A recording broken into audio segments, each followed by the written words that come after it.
আর সৌভাগ্য হইল জগন্নাথ দেবকে স্নান করা। হরে কৃষ্ণ বন্ধুরা, তোমার সবাই কেমন রয়েছো? আজকে সবাই ভীষণ ভালো রয়েছে। তো বন্ধুরা, আজ সকাল থেকে ব্লগটা স্টার্ট করলাম। ব্লগটা যদি ভালো লেগে থাকে অবশ্যই like, comment, share and subscribe follow করতে ভুলবেন না।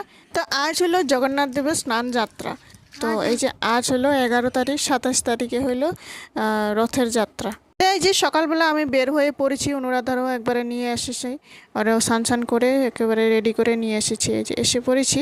তো এই দলগার প্রভুটি উনি মানে আয়োজনটি করে ওনার বাড়িতে জগন্নাথ দেবের উনি পূজা সুজা করে। তো এই যে আমরা এসেছি, ভিড়ও ছিল, অনেক লোক ছিল, তখনও লোক এসেছিল।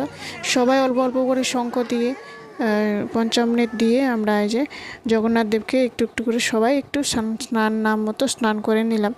প্রভুজিরও কপালও অনেক একদিকে খারাপও একদিকে ভালো, কেননা ছেলে মেয়েও মানে নাই তার।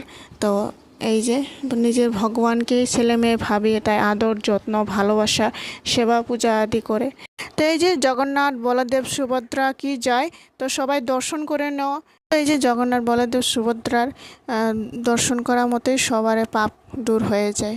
তো এই যে দর্শন করে নেওয়া সবাই। তো ভিডিওটির সাথে থাকো, আশা করি তোমাদের অনেক ভালোই লাগবে।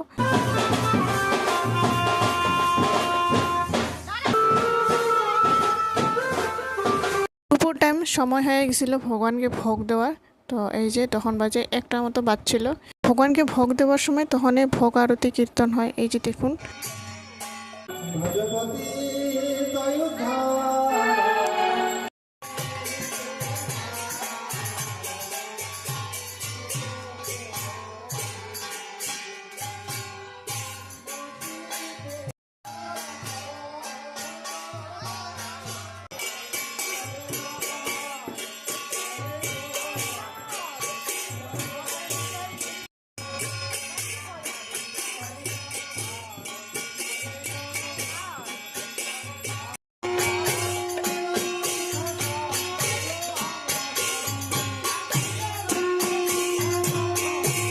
তো এই যে ভোগ দেওয়া হয়ে যায়, তো সবাই প্রসাদ পাবো।